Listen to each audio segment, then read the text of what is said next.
اور طارق جمیل صاحب کی پوڈ کاسٹ 4 دن میں 1.8 پہ پہنچ گئی. مجھے ایک بندے نے ای میل کی یہ کیوں ہے, میں نے کہا بھی اس لیے کہ بھئی وہ جو 1.8 ہے نا ان میں آدھے زیادہ ہمارے اسٹوڈنٹ ہیں, اور جو ہمارے 1.8 ہیں ان میں ان کے بہت کم ہو. ظاہر ہے انہوں نے تو ایک پٹی پڑھائی ہوئی ہے کہ اس کو سننا بھی نہیں ہے, ایسے ہی ٹھیک ہے, اور ہم کہتے ہیں ان کو ضرور سننا ہے. آپ کو مزید یقین آئے گا کہ آپ کا استاد صحیح باتیں کر رہا ہے. ابھی انشاءاللہ تعالیٰ یہ طارق مسعود صاحب کی اپلوڈ ہوئی ہے, این ممکن ہے یہ طارق جمیل صاحب والی پوڈ کاسٹ کو بھی پیچھے چھوڑ جائے. اس کی وجہ ہے کہ ہم لوگوں کو ترغیب دیتے ہیں کہ سنو بھائی کیا کہہ رہے ہیں, تاکہ آپ کو یقین آ جائے کہ ان کے پلے کوئی شے نہیں ہے. تو اس میں اگر آپ نے کچھ سنا ہے اور مجھ سے پوچھنا چاہتے ہیں تو میں بتا دیتا ہوں. نہیں وہ پوچھ لیے. خیر پوائنٹ تھوڑا سا آگے غامدی صاحب کے والد سے ایک پوائنٹ تھا, آپ نے ان کا نام لیا, مجھے اندازہ تھا آپ نام لیں گے. حمزہ علی عباسی صاحب کو اس دنوں آئے تھے پوڈ کاسٹ پہ, کافی اچھی انہوں نے گفتگو کی. یہاں پر آپ کے پاس بھی آئے تھے, آپ کو بھی ان کے بارے میں کوئی تاثر ہوگا. اس پہ بنیادی اعتراض لوگوں نے بنیادی یہ بھی کیا کہ یہ کون ہوتا ہے دین کی بات کرنے والا, اور یہ ایکٹر ہے, اس کو اپنی فیلڈ میں رہنا چاہیے. تو لوگوں کا یہ اعتراض درست ہے یا ہر ایک کو حق ہونا چاہیے اپنی بات کرنے کا؟ اس طرح کی ٹوکری میں پھینکنا چاہیے اس قسم کا اعتراض. دوسرا یہ مذہبی طبقہ کر رہا ہے اعتراض, جی بہت زیادہ. ہاں تو ان سے پوچھیں کہ جنید جمشید صاحب رحمہ اللہ انہوں نے کون سی ڈگری حاصل کی تھی. ڈاکٹر ذاکر نائک حافظہ اللہ تعالیٰ MBBS ڈاکٹر, ان کے پاس کون سی ڈگری ہے؟ کہتے ہیں جی وہ کمپیریٹیو ریلیجن میں کام کرتے ہیں. اللہ کے بندوں, کافروں کے مقابلے پہ تم نے اپنا وہ بندہ لانچ کیا ہوا ہے جو اس قابل ہی نہیں کہ مسلمانوں کے آپس کے مسائل سیٹل کر سکے, اس کو تم نے کافروں کے مقابلے پہ لانچ کیا ہوا ہے. عقل کام کرتی ہے؟ ان کا انٹلیکچوئل لیول ہے, انہوں نے محنت کی ہے. احمد دیدات صاحب, ان کے پاس کون سی ڈگری تھی؟ تو یہ ان کے جذباتی اعتراضات ہیں. علمی بات یہ ہے جو ہمیں نبی الاسلام نے سکھایا وہ یہ ہے کہ بلغوا عنی ولو آیہ, صحیح بخاری کی حدیث ہے, پہنچا دو میری طرف سے اگرچہ تمہیں ایک آیت ہی آتی ہو. اگر کسی کو ایک آیت بھی آتی ہے اس کے پاس دیوبند بریلی کی ڈگری نہیں ہے لیکن رسول اللہ کی ڈگری موجود ہے صلی اللہ علیہ وآلہ وسلم. پھر صحیح بخاری میں حدیث ہے شیطان نے انسانی شکل میں آ کے آیت الکرسی کا وظیفہ حضرت ابو ہریرہ کو دیا, تو نبی الاسلام نے فرمایا یہ 3 دنوں سے جو انسانی شکل میں آ رہا ہے نا یہ شیطان تھا. لیکن حضرت ابو ہریرہ کو نہیں پتہ چلا کیونکہ اس زمانے میں علم غیب تو نہیں ہوتا تھا. ان کے بزرگوں کو تو پتہ چل جاتا, صحابہ کو تو نہیں پتہ چلا. آپ علیہ السلام نے فرمایا کہ ہے جھوٹا تھا لیکن بات اس نے سچی کی ہے کہ جو آیت الکرسی پڑھ کے سوتا ہے صبح تک ایک فرشتہ اس کی حفاظت کے اوپر مامور ہو جاتا ہے. اور آخری بات, اگر یہی سبحان آپ کو آ کے یہ کہے کہ سورۃ البقرہ کی آیت نمبر 279 میں لکھا ہے کہ سود خور کے خلاف جنگ ہے اللہ اور اس کے رسول کی عز وجل و صلی اللہ علیہ وآلہ وسلم, تو آپ اس سے ڈگری مانگیں گے یا سورۃ البقرہ کی آیت نمبر 279 پڑھیں گے؟ آیت پڑھیں گے. تو بس بات ختم ہوگی. ڈگریوں کی اوقات یہ ہے کہ بریلویوں کا مفتی اعظم دیوبندیوں کے نزدیک گستاخ رسول اور مشرک ہے, اور دیوبندیوں کا مفتی اعظم بریلویوں کے نزدیک گستاخ رسول ہے. یہ ڈگریوں کی اوقات ہے. ایک دوسرے کی ڈگری علماء کی وہ عوام ماننے کے لیے تیار نہیں ہے. یعنی ایک عام بریلوی سمجھتا ہے کہ میں دیوبند کے مفتی اعظم سے بھی بہتر ہوں کیونکہ یہ گستاخ رسول ہے اور میں عاشق رسول ہوں, اور ایک عام دیوبندی یہ سمجھتا ہے کہ میں بریلویوں کے مفتی اعظم سے بہتر ہوں کیونکہ یہ شرک کرتا ہے اور میں مواحد ہوں. یہ اوقات ہے ان کی ڈگری کی. ایسے ہی ہے. تو حمزہ بھائی 2 سال پہلے آپ کے پاس آئے تھے, اس وقت بھی آپ نے کچھ نصیحتیں کی تھیں اور اس کے بعد بھی وہ مسلسل ان کی کچھ مذہبی ایکٹیویٹیز ہیں, اسلامک ایکٹیویٹیز میں کافی انٹرسٹ ہے. تو آپ کی ایڈوائسز کے مطابق ہیں یا مزید آپ ان کو کوئی ایڈوائس کرنا چاہیں گے؟ میرا خیال ہے جو کر رہے ہیں بہت اچھی چیز ہے. جو اختلاف ہے دیکھیں وہ اگر سمجھتے ہیں چند معاملات کے اندر کہ ان کا موقف اگرچہ امت سے ہٹ کے ہے لیکن دلائل کے اوپر مبنی ہے تو ان کو حق حاصل ہے. اس سے بڑے بلنڈر ہم نے برداشت کیے ہوئے ہیں. تو میرا خیال غامدی صاحب کو بھی اسپیس ملنی چاہیے. غامدی صاحب کا عقیدہ توحید تو ان ساروں سے بہتر ہے نا, بریلوی دیوبندی اہل حدیث سے عقیدہ توحید تو بہتر ہے نا, ختم نبوت کا عقیدہ بھی بہتر ہے الحمدللہ. انہوں نے جرت کی ہے یہ بات کہنے کی کہ چشتی رسول اللہ تھانوی رسول اللہ غلط ہے. اگرچہ انہوں نے کہا کہ صوفیاء اس نظر سے کہتے تھے لیکن ان کا میرے نزدیک یہ کلمات کفر ہیں. لیکن میں کفر کا فتویٰ نہیں لگاؤں گا, عبارت کفریہ ہے. اور میں آپ کے کیمرے کی وساطت سے عرض کروں, میں نے اپروچ کیا تھا حسن لیاس صاحب کو کہ غامدی صاحب سے ایک ویڈیو بنوائیں, مین ٹی وی چینل کے اوپر آنی چاہیے کہ وہ قادیانیوں کے عقیدے کو کفریہ سمجھتے ہیں, کیونکہ عام بندوں کو یہ میسج آ رہا تھا کہ وہ قادیانیوں کو کافر نہیں کہتے, اس کا مطلب ہے وہ قادیانیوں کے عقیدے کو بھی کفریہ نہیں سمجھتے. تو پھر کیٹاگوریکلی ان کا پروگرام جو دنیا ٹی وی پہ چلتا ہے اس میں انہوں نے یہی الفاظ سے پوچھا کہ کیا قادیانیوں کا یہ عقیدہ کہ وہ رسول اللہ کے بعد امتی نبی کلیم کرتے ہیں یہ عقیدہ کفریہ ہے یا نہیں؟ ان کا عقیدہ کفریہ ہے. قائل کو میں کافر نہیں کہتا, یعنی ان کے بقول ہم تو قائل کو بھی کافر سمجھتے ہیں, لیکن ایٹ لیسٹ انہوں نے اپنی کلیریفیکیشن اس حوالے سے دی. تو اس طریقے سے اگر میرا خیال ہے ان کے سامنے چیزیں ہائی لائٹ کی جائیں تو وہ ایکسیپٹ بھی کریں گے, اور اگر نہیں بھی کرتے تب بھی اگر باقی لوگوں کو حق حاصل ہے تو حمزہ علی باسی کو کیوں نہیں حق حاصل, وہ بھی اپنی بات کریں. ایسی بک لکھی ہے, چاہتے ایک علمی پوائنٹس ہے وہ ہم سمجھنا چاہ رہے تھے آپ سے, پریمبل میں انہوں نے لکھے ہیں خاص طور پہلے اس میں ایک اور چیز ایڈ کر دوں. حمزہ علی باسی کی جو ایک آن لائن ڈسکشن ہے ایتھیزم کے ٹاپک کے اوپر, جی کس کے ساتھ ہوئی تھی؟ حارث سلطان کے ساتھ. وہ آپ نے دیکھی ہے؟ نہیں. میرے خیال ہے یہ سارے مولوی مل کے بھی وہ ڈسکشن نہیں کر سکتے. اچھا. انہیں تو یہ پتہ بھی نہیں چلے گا یہ ڈسکشن کیا کر رہے ہیں, کرنا تو دور کی بات. وہ میں اکثر کہتا ہوں غامدی صاحب سے جو پوچھا جا رہا ہوتا ہے نا, تو ہمارے علماء صرف یہ بتا دیں کہ غامدی صاحب سے پوچھا کیا جا رہا ہے, جواب تو دینا چھوڑ دیں, یہ پوچھنا کیا ہے. بعض سوال اتنے مشکل ہوتے ہیں. تو حمزہ علی باسی نے جس طریقے سے حارث سلطان کو ایڈریس کیا ہے, اچھا, وہ ویڈیو میں آپ کے کیمرے کی وساطت سے سب کو ریکویسٹ کروں گا, وہ آن لائن ڈسکشن خدا کے ٹاپک کے اوپر, کریٹر کے ٹاپک کے اوپر, ایگزسٹنس آف گاڈ کے اوپر وہ دیکھیں تو آپ کو اندازہ ہوگا کہ اللہ تعالیٰ نے حمزہ علی باسی کو کتنی غیر معمولی صلاحیتیں دی ہیں, اور ان کا جو سائنٹیفک نالج ہے ایکسٹراڈنری, کوئی شک نہیں. تو اللہ تعالیٰ اس محاذ کے اوپر ان سے کام لے رہا ہے, اس میں ان کو اپریشیٹ کرنا چاہیے. ایسے ہی, اور اس موضوع کے اوپر ان سے جو ہے وہ سیکھنا چاہیے کیونکہ وہ خود بھی اس جرنی سے گزرے ہیں. وہ ایتھیسٹ ہو گئے, وہ صرف گزرے نہیں ہیں, اور یہ تو لوگ فیشنی طور پہ کہتے ہیں میں پہلے ایتھیسٹ تھا. جی جی, ہاں, وہ اہم فیشنی طور پہ کہتے ہیں. وہ نہ مسلمان تھے, نہ ایتھیسٹ تھے, ایگنوسٹک تھے, اس طرح ہوتے تھے. لیکن حمزہ علی باسی کی گفتگو, اس سے پتہ چلتا ہے کہ اسے ہر چیز کا پتہ ہے, اور وہ جس طریقے سے ڈسکشن کرتا ہے نا, وہ عام بندے کو تو پہلے وہ ٹرمز سمجھنی پڑیں گی کہ دونوں کس ٹرم پہ بات, مطلب اگر ایک بندہ آ کے مجھ سے 4 آرڈر ڈفرینشیل ایکویشن ڈسکس کر رہا ہے, وہ بندہ جس نے میتھمیٹکس پڑھی ہی نہیں ہوئی ہے یا میٹرک لیول پہ ہے, اسے تو پہلے سمجھانا پڑے گا کہ انٹیگریشن کیا ہوتی ہے, ڈفرینشیشن کیا ہوتی ہے, اور اس وقت ہم کیا ڈسکس کر رہے ہیں.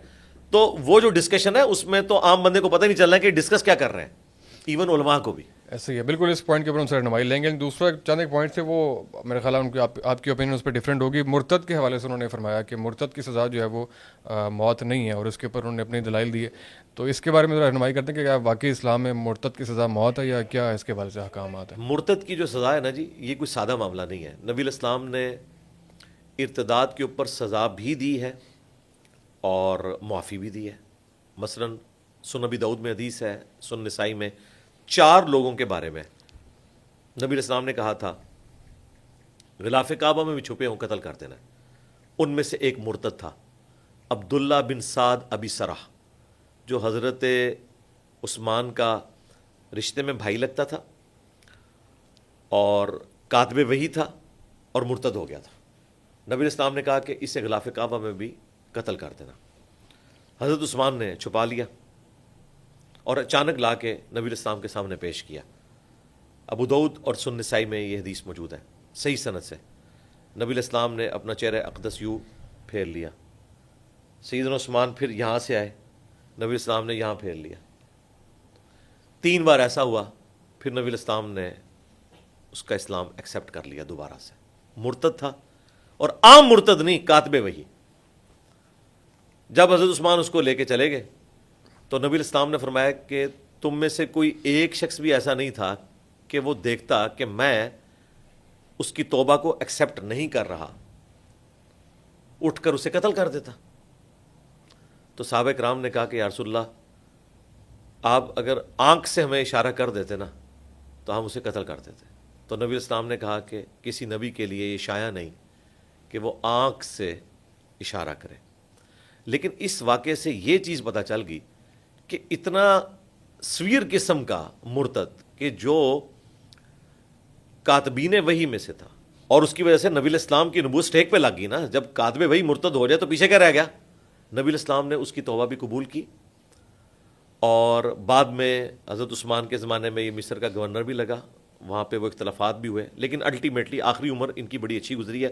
مولانا مودودی رحمہ اللہ نے خلافت و ملوکیت میں ان کی تعریف کی ہے کہ وہ پھر کامل الایمان مومن رہے ہیں آخری وقت تک. ایون انہوں نے حضرت معاویہ کا ساتھ بھی ان کی دور ملوکیت میں چھوڑ دیا تھا. انہیں پتہ چل گیا تھا کہ حضرت معاویہ کا حضرت علی کے خلاف جو خروج ہے اس میں دنیاوی انٹینشن ہے, تو وہ آخری وقت تک ایمان پہ قائم رہے ہیں. لیکن شرعی اعتبار سے اتنے خطرناک مرتد تھے, نبی الاسلام نے ان کی توبہ قبول کر لی. تو اس قسم کے واقعات جو ملتے ہیں اس کی وجہ سے یہ بالکل کوئی موضوع پھینکنے والا نہیں ہے قتل مرتد والا. باقی جو آج کل مرتد ہے نا, اور بھائی وہ پہلے ہی کافر ہیں, وہ کہاں سے مرتد ہوئے؟ مرتد تو ہوتا ہے جو اسلام چھوڑ جائے. جو نسلاً مسلمان ہے, جس نے کنوکشن والا اسلام قبول نہیں کیا, پوری زندگی اس نے نماز نہیں پڑھی, آپ کے نزدیک مسلمان ہے, ہمارے نزدیک مسلمان نہیں ہے. باقی وہ فوت ہوگا, اس کا جنازہ بھی پڑھیں گے, نکاح طلاق کے معاملات بھی اس کے ساتھ ہوں گے. جس طرح کئی ایتھیسٹ ہیں اور وہ کہتے ہیں ہم ہندو ہیں, وہ اپنے جو دنیاوی معاملات ہیں ہندوازم کے مطابق لے کے چلتے ہیں. تو یہ مسلمانوں میں گھسے ہوئے اس قسم کے جو ایتھیسٹ ہیں, جنہوں نے اپنا اوڑھنا بچھونا ایتھیزم کو بنایا ہوا ہے, لیکن جب رسومات کی باری آتی ہے تو یہ عیدی بھی دیتے ہیں, ٹھیک ہے, رمضان میں افطار پہ بھی چلے جاتے ہیں بغیر روزے کے. ان کو ہم مسلمانوں کی طرح ٹریٹ کریں گے. باقی اگر آپ یہ کہتے ہیں نا کہ ان کا کفر کسی پہ واضح ہو تو حکومت پاکستان ان کو قتل کروا دے, نہیں جناب, یہ مسلمان تھے ہی نہیں. یہ آج کل کتنے جعلی ایتھیسٹ ایکس مسلم کے نام سے پیجز چلا رہے ہیں. ان سے صرف نماز سن لینا تو شاید 1000 میں ایک بندہ بھی نہ سنا سکے. یہ نسلاً مسلمان تھے, مولویوں سے متنفر تھے, نہ ان کے ماں باپ نماز پڑھتے تھے نہ یہ خود نماز پڑھتے تھے. کوئی ہزاروں میں ایک ہوگا, میں یہ نہیں کہتا کیٹیگوریکل, لیکن میجورٹی ایگنوسٹک قسم کے لوگ تھے. ایک گندے تالاب سے دوسرے گندے تالاب میں چلے گئے, ہمیں کوئی فرق نہیں پڑتا. اس طرح کے روزانہ مرتد ہوں, ہماری جوتی کو بھی پرواہ نہیں, اور نہ اسٹیٹ کو ان کی پرواہ کر کے ان کو قتل کروانے کی کوشش کرنی چاہیے. اس طرح کی کوئی چیز نہیں. ہاں, اگر کوئی عالم دین بڑے لیول کا مسلمانوں کا مرتد ہو اور اس کے بعد وہ اسلام کو چیلنج کرے اور فتنہ اور فساد کھڑا کرے, تو فساد فی الارض کے تحت اس پہ قتل مرتد کی سزا لگے گی. اور اس کو کسی درجے میں غامدی صاحب بھی ماننے کے لیے آیت محاربہ کے تحت تیار ہو جاتے ہیں. بلکہ وہ تو جو زنا کے عادی ہیں ان کے اوپر بھی کہتے ہیں آیت محاربہ کے تحت ان کو بھی آپ سولی دے سکتے ہیں. اس طرح کا کیس ہمارے سامنے تو نہیں آیا ابھی تک. کرسچنز میں تو کئی ہیں جو کرسچینٹی کو چھوڑ کر پوری دنیا کے کرسچنز کو للکار رہے ہیں مسلمانوں میں آ کے. یوسف ایسٹس, عبد الرحیم گرین, جوشوا اور کئی لوگ ہیں. لیکن مجھے ابھی تک مسلمانوں میں کوئی ایک مرتد بھی ایسا نظر نہیں آیا جو بڑے لیول کا کوئی اسکالر تھا اور اس نے اسلام چھوڑا اور پوری دنیا کو وہ کہہ رہے کہ یہ جھوٹا دین ہے, مجھ سے بات کر لو, یا وہ آ کر اعلانیہ اس قسم کی کوئی گستاخی کرتا ہو. یہ جتنے لوگ لونڈے لپاڑے لگے ہوئے ہیں نا یوٹیوب کے اوپر, ان کو کوئی اہمیت دینے کی ضرورت نہیں ہے, نہ ان کو اس طرح ہائی لائٹ کرنے کی ضرورت ہے کہ جی پوری دنیا ہی مرتد ہو رہی ہے. یہ کوئی اسلام کی خدمت نہیں ہے. یہ خام خواہ لوگوں کو شوق چڑھا, جی دنیا سیکولر ہو رہی ہے, دنیا مرتد ہو رہی ہے, دنیا ایتھیسٹ ہو رہی ہے. او بھائی, دنیا جو اس وقت مسلمان ہے نا وہ صوفی ہوئی ہے. یہ سب سے بڑا مسئلہ ہے. سب سے بڑا مسئلہ دین تصوف ہے. یہ اسلام کی پیٹھ میں وہ چھرا گھونپا ہے انہوں نے کہ ایک بندہ پورے اخلاص کے ساتھ دین پہ چل رہا ہے, لیکن اس کو پتہ ہی نہیں ہے وہ نبی اسلام کے طریقے پہ نہیں ہے, وہ تو صوفیاء کے طریقے پہ چل رہا ہے. ان پہ رحم کھانا چاہیے. جو لوگ دریا کے کنارے پیاسے مر رہے ہیں, جو ریگستان میں پیاسے مر رہے ہیں, ان پہ رحم نہیں آتا کہ ٹھیک ہے انہوں نے تو مرنا ہی تھا, دریا کے کنارے کیوں پیاسے مر گئے. یہ مسلمان ہے. اسلام کا سب سے بڑا چیلنج صوفیزم ہے. جی بالکل صوفیزم ہے. جہاد کے دشمن صوفی, قرآن کے دشمن صوفی, صحیح الاسناد احادیث کے دشمن صوفی. آپ کو کہتے ہیں رہبانیت کی زندگی گزارو, خود کوئی مریدنی نہیں چھوڑتے. مجھے بتائیں ان کے کول اور فیل کے اندر کیا تضاد ہے جو موجود نہیں ہے. لبادے اوڑے میں, اور پھر جہل مطلق, دین کی الف بے نہیں ان کو پتا, اور پیرلل میں یہ منی گاڈ بنے ہوئے ہیں, بلکہ منی رسول بنے ہوئے ہیں. اس طرح کی عزت اپنے حق میں کرواتے ہیں, اور یہ ان کے سلیبس ہیں. یہ نہ سمجھے کہ میں کوئی جاہل لوگوں کی بات کر رہا ہوں, ٹھیک ہے. ہمارے جو بھائی ہیں ساحل ادیم صاحب, وہ کہتے ہیں کہ جی جو ڈبہ پیر ہیں یہ اس چیز کی نشانی ہے کہ کبھی اصلی پیر بھی ہوتے تھے. ہم کہتے ہیں بھائی رکو ذرا, صبر کرو. اصل تھے انبیاء, ان کی نقلیں انہوں نے اتاری ہیں. غلاف کعبہ چڑھتا تھا خانہ کعبہ کے اوپر, انہوں نے قبروں پہ غلاف چڑھانے شروع کیے. خانہ کعبہ کو عطر سے غسل دیا جاتا تھا, انہوں نے داتا دربار کو غسل دینا شروع کیا. نبی علیہ السلام بیعت لیتے تھے, اس کے بعد خلفائے راشدین نے بیعت خلافت لی ہے, پیری مریدی کی بیعت نہیں تھی. انہوں نے ان کی نقل اتاری اور اپنی پیری مریدی چمکانی شروع کر دی. اب ہماری بدقسمتی ہے کہ یہ اسلام میں بھی آ جائے آگے. ایکچولی یہ الگ سے ایک ریلیجن ہے مسٹسزم کے نام سے. یہ آپ کو بدھسٹ میں بھی نظر آئے گا, یہ آپ کو کرسچنز میں بھی نظر آئے گا, جیوز میں بھی نظر آئے گا, اور ہماری بدقسمتی کہ مسلمز میں بھی نظر آئے گا. اور مودودی صاحب نے بڑی اچھی بات کی تھی کہ سب کانٹیننٹ کے لوگوں نے اسلام قبول نہیں کیا, اسلام نے سب کانٹیننٹ کے لوگوں کو قبول کر لیا. یہ اور یہ سمجھ لیں انہوں نے ہزاروں صفوں کا اختلاف ایک جملے میں بند کر دیا کہ اسلام نے قبول کر لیا کہ ٹھیک ہے جو کچھ بھی ہے, چلو یہ صوفی نام کے ہی کلمہ گو ہیں, ٹھیک ہے یہ چاہے وہ قوالی کر کے اور ناچ گا کے مرشد کو منا رہے ہیں, ٹھیک ہے اسلام کہتا ہے یار قبول کر لو, کلمے کا احترام کرو, باقی یہ اصل اسلام نہیں ہے. ایسا ہی ہے. اسی پریمبل سے 2 پوائنٹس اور آپ سے رہنمائی چاہیں گے. ایک میوزک کے بارے میں انہوں نے کہا کہ میوزک بھی جو ہے وہ مطلقاً کلی طور پہ حرام نہیں ہے, تو اس کے حوالے سے اور بھی ویسے اختلاف رائے میں فقہا میں ملتا ہے, اسپیشلی علامہ یوسف القرضاوی صاحب کی اوپینین اس بارے میں کافی نرم ملتی ہے. آپ کی اس حوالے سے کیا رائے ہے؟ یوسف القرضاوی صاحب تو اب آئے نا جی, کچھ عرصہ پہلے فوت ہوئے ہیں, مفتی اعظم قطر. جی جی.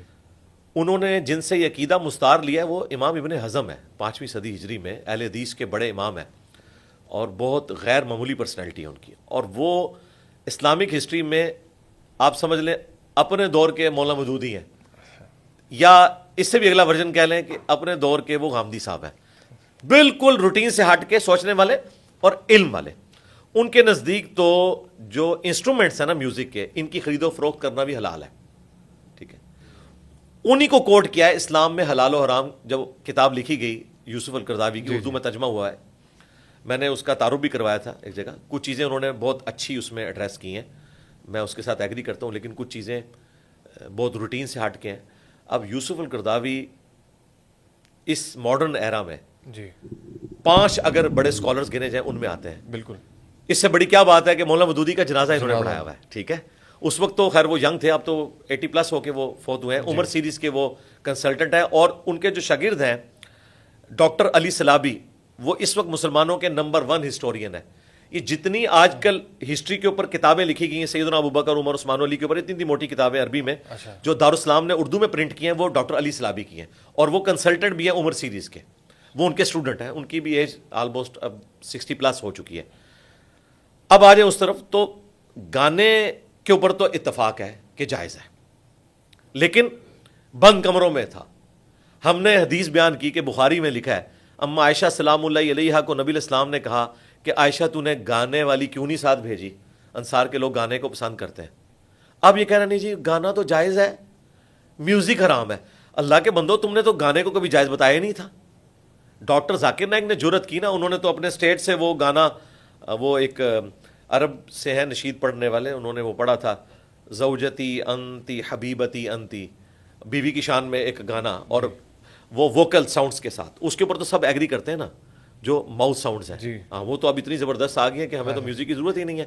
رہا بیک گراؤنڈ میوزک, اگر کسی ڈاکومنٹری کے پیچھے لگایا جاتا ہے, جس طرح عمر سیریز میں لگایا ہے, یا یوسف علیہ السلام پہ جو فلم بنی ہے, وہ تو اس کی روح ہے, آپ سمجھ لیں, اس کے بغیر تو اس کا سارا ٹیسٹ ہی ختم ہو جائے گا. تو میں اس قسم کے جو میوزک ہیں ان کے معاملے میں میں ڈھیلا موقف رکھتا ہوں.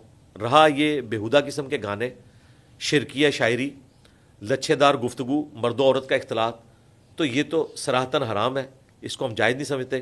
غامدی صاحب نے اس ماڈرن دور میں میوزک کے حوالے سے نرم رویہ اڈاپٹ کیا, لیکن جب ان سے پوچھا گیا کہ آپ کسی غزل کی محفل میں جا کے بیٹھے, تو انہوں نے کہا یار میں ایک مذہبی پرسنالٹی ہوں, میں نے آپ کو شرعی مسئلہ بتایا, اس طرح کی محفل میں ایک مذہبی بندے کا کام نہیں کہ وہ جائے. ہاں یہاں تو اب یہ اسی طریقے سے ہے کہ اگر کوئی مجھے پوچھے پینٹ شرٹ کے بارے میں, تو میں تو اسے جائز سمجھتا ہوں. اگر آپ کہیں کہ آپ پہنو, تو میں پہنتا نہیں ہوں, ظاہر ہے میرا شروع سے ڈریس ہے. جائز ہونا اور چیز ہے, اور کسی چیز کو اڈاپٹ کرنا اور چیز ہے. بہرحال ان شارٹ یہ ہے کہ میوزک والا جو گانا ہے, مرد و عورت کا اختلاط ہو, گندی شاعری ہو, اور یہ آج کل کے جو ڈسکو قسم کے گانے ہیں, اس سے تو وائڈ کریں. ہاں جنگی ترانے ہوں, ملی نغمے ہوں ISPR کے, تو وہ آپ گنگنا لیں. کیوں گناہگار کہہ رہے ہیں مطلب, ٹھیک ہے, وہ آپ گنگنا لیں. تم سارے گناہگار. دیکھیں اگر ہم یعنی پاکستان سے محبت رکھتے ہیں, دیکھیں میں نے آج وہ 23 مارچ کے جھنڈا لگایا ہوا ہے, یہ میں نے ISPR کی وجہ سے نہیں لگوایا ہوا. اور میرا تو عقیدہ ہے کہ پاکستان ایک پولیٹیکل لیڈر کی محنت سے, بلکہ 2 لیڈرز, ایک گاندھی صاحب اور دوسرے جناح صاحب, سب کانٹیننٹ کو آزادی ملی ہے. یہ کسی جرنیل نے ہمیں جتوایا نہیں ملک, ہم نے ایک پولیٹیکل اسٹرگل کے بعد ون کیا ہے. ہم نے 23 مارچ کو 14 اگست کو فوج کی نشانی بنا دی ہے. فوجی بیچارے اکیلے وہ پریڈیں کرتے ہیں اور ہم ٹی وی پہ دیکھتے ہیں. حالانکہ ہر پاکستانی کو یہ دن منانا چاہیے, فوج پہ صرف نہیں ڈال دینا چاہیے. ٹھیک ہے, وہ ان کی جو ایک morale بلند کرنے کے لیے سب کچھ کیا جاتا ہے وہ اپنی جگہ ہے, لیکن بالکل اس کو فوجی دن بنا کے پیش کرنا, اس میں پولیٹیکل گورنمنٹس کا بھی قصور ہے اور عوام الناس کا بھی قصور ہے, سیدھی سی بات ہے. تو آپ آئی ایس پی آر کے بھی گانے سنیں, اچھی بات ہے. میں تو بڑے شوق سے وہ جب یہ انہوں نے میں ایسی قوم سے ہوں, جی جی, ہاں مجھے تو بڑا پسند ہے, کبھی کبھار میں لگا کے سنتا بھی ہوں. اچھا اس کے علاوہ کیا کیا سن لیتے ہیں کبھی کبھار لگا کے؟ ہلکی پھلکی غزل قوالی سن لیتے ہیں؟ نہیں قوالی تو نہیں, میں نعت سن لیتا ہوں. مجھے نعت اویس رضا قادری کی آواز بہت پسند ہے, میں ان کو شوق سے سنتا ہوں. میرا خیال ہے ان جیسی آواز کسی کی نہیں ہے. جنید جمشید صاحب رحمہ اللہ تعالی, اور اس میں جو ہلکا کوئی میوزک بھی پیچھے لگایا ہو تو مجھے کوئی فرق نہیں پڑتا, میری تو توجہ شاعری کی طرف جاتی ہے. شاعری کی طرف مطلب سمجھنے کے لیے کہ اس پہ یہ بھی ہے کہ اس سے امپیکٹ آپ کے اوپر کیا پڑے, اس سے آپ برائی کی طرف مائل ہو رہے ہیں کہ نہیں, یہ بھی ایک جانچنے کا طریقہ ہو سکتا ہے. جی میرا خیال ہے غامدی صاحب نے جو بخاری شریف کی حدیث کی شرح بیان کی ہے, ویسے یوسف القرضاوی تو بخاری کی اس حدیث کو ہی نہیں مانتے نا, کہ قرب قیامت میں لوگ آئیں گے جو عورتوں کی شرمگاہوں کو حلال ٹھہرا لیں گے, ریشم کو اور آلات موسیقی کو, وہ تو اس روایت کو نہیں مانتے, جرح کرتے ہیں اس پہ. اور ابن حزم بھی جرح کرتے ہیں, حیران کن بات, وہ اس روایت کو نہیں مانتے. غامدی صاحب اس روایت کو مانتے ہیں اور وہ اس کی تعویل کرتے ہیں, اور بڑی مضبوط انہوں نے تعویل کی ہے. انہوں نے کیا زبردست اس کی تعویل کی, انہوں نے کہا کہ کیا مطلقاً عورتوں کی شرمگاہ کو حلال کرنا حرام ہے؟ تو ایسا نہیں ہے, نکاح کے ساتھ تو جائز ہے. اچھا پھر ریشم کیا مطلقاً حرام ہے؟ نہیں.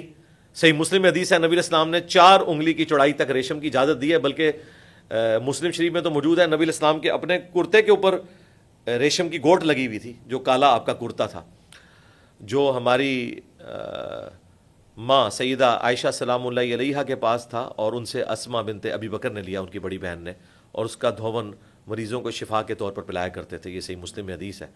تو اس پہ ریشم لگی ہوئی تھی, تو انہوں نے کہا بس اسی کو ایکسٹراپولیٹ کریں کہ میوزک بھی جو بےہودگی پہ مبنی ہے جی اس کے اوپر شرعی فتویٰ لگے گا. دوسرا جو عام میوزک ہے, اب دیکھیں کئی میوزک تو انہوں نے ایکسیپٹ بھی کر لیے ہیں, موبائل ٹون, قومی ترانہ, یہ ساری چیزیں نا.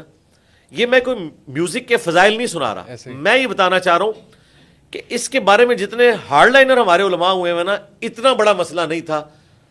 اور ہمارے علماء کے اخلاص پہ ہمیں شک ہے. میوزک کو تو سائڈ پہ کریں, انہوں نے عوام کو بخاری مسلم سے یہ کیوں نہیں بتایا کہ گانا حلال ہے, بلکہ ابن ماجہ میں اور ترمذی میں حدیث ہے کہ حلال اور حرام نکاح میں فرق گانے کا ہے, گانے کے ذریعے اناؤنسمنٹ کرو. انہوں نے تو گانے کو بھی حرام ہی بتایا نا, یا مجرمانہ خاموشی رکھی. اب ہم ان پر کیسے اعتماد کریں جب یہ انسٹرومنٹ میوزک کے حرام کہیں گے؟ ہم کہیں گے آپ نے تو بخاری مسلم کی گانے والی حدیثیں بھی چھپا کے رکھی تھی.